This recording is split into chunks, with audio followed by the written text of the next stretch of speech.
Well, hello and welcome back to Waffle-Free Storytelling. It's Tina Konstant here, and it's so good of you to join me. The waffle is down in the show notes, which means we can jump right into today's story, which is called Finding Joy. And it's a story about Eddie. Now, Eddie had one mission in life: to find his happy place. Where other people wanted to grow great wealth or to be recognized for immense deeds, Eddie just wanted to find absolute and complete joy. "Take a breath, boy," his grandmother would say, as Eddie flew from place to place, task to task, person to person, to capture this elusive prize. Now, contrary to what you might expect, hunting down joy and happiness was, to Eddie's surprise, fraught with struggle and frustration. Fun, he thought, that will be where pure joy is found. And so he ran and he played and he laughed, and he was certain, positive, that he had found what he was after. But when it was over and his friends went home, the night came. And with the night came a sadness that Eddie couldn't bear. The night, he thought. That was the problem. He needed companionship. He needed love. And so he found a partner who loved him back, and for a while Eddie was sure he had found pure joy. Most of the time.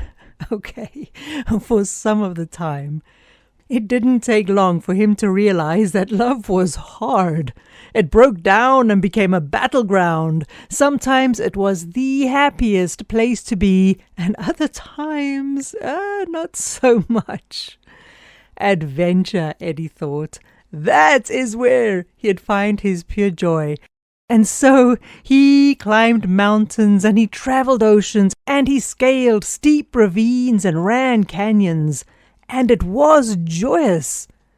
But when it ended, the memory he found was just a memory, and that intense joy didn't stay. So it was that he found himself in his grandmother's kitchen once again. He told her of all of his adventures, his love affairs, his toys and playground shenanigans. He spoke for a long time and with such excitement that his grandmother had to slow him down and say, "Take a breath, boy, just take a breath." But he didn't. The retelling of all of his adventures reminded him that he hadn't experienced the opposite of joy. He had never really experienced fear.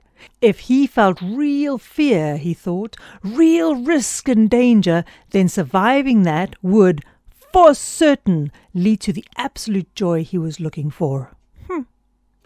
So he swam with alligators.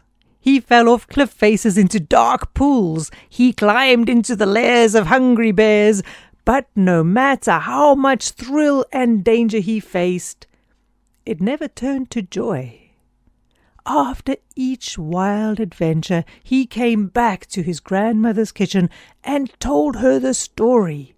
And every time his telling was so excited and so fast that the old woman would laugh and say, "Breathe, boy, take a breath." But he didn't. What did happen was that his stories grew. And as they grew, he told and retold them. He told them in bars and inns, around campfires and kettles. Some people believed him, and some didn't. "Prove it," they said. "I dare you to hunt the great lion at night. I dare you to kiss a rattlesnake. I dare you to steal a mayor's pendant from right around his neck." Well, Eddie was so deep in the flow of thrill and adventure, story-making and excitement that he couldn't turn down a single dare. If he didn't know where joy was to be found, maybe he would find it in the random challenges set by strangers. So he accepted every challenge, and as a result, he developed a considerable reputation. Every day, the challenges became greater and more dangerous, wilder and more reckless, until finally, in the dead of night, he was caught by the law of the land, stealing the crown off the head of the queen. There was nothing to be said or done. Eddie was banished to a life in prison. He was thrown into a cave at the top of a mountain with nothing to eat except weeds and rats.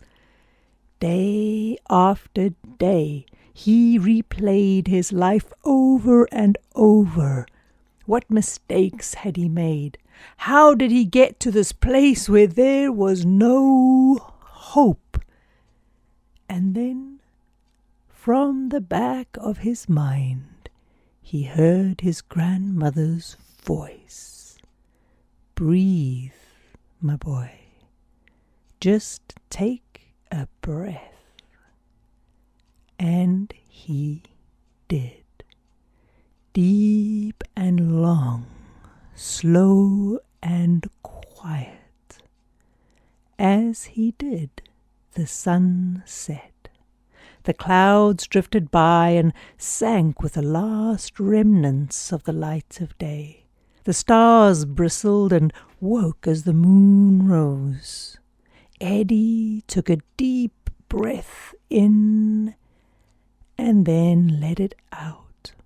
And with the night thick and warm on his skin, the breeze soft and rested, the land quiet and still, he listened to his heartbeat, echoed in the thumping rhythm of an eagle's wings as she came to rest beside him. And there he found joy. That's it from Waffle-Free Storytelling today. Keeping it kind of quiet. Have a beautiful day. Go and sit in peace somewhere. I don't know. Enjoy the stillness of something. And I'll see you next time. Oh, I'll see you in the waffle, which is down below. I will see you on www.tinakonstant.com. Come along there. There's all sorts of stuff happening there. You can join the fireside if you like. It'll be good to see you. And I'll see you next time. Bye-bye.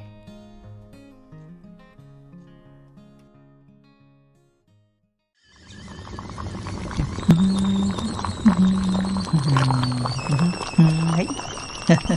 Let's later, Jack.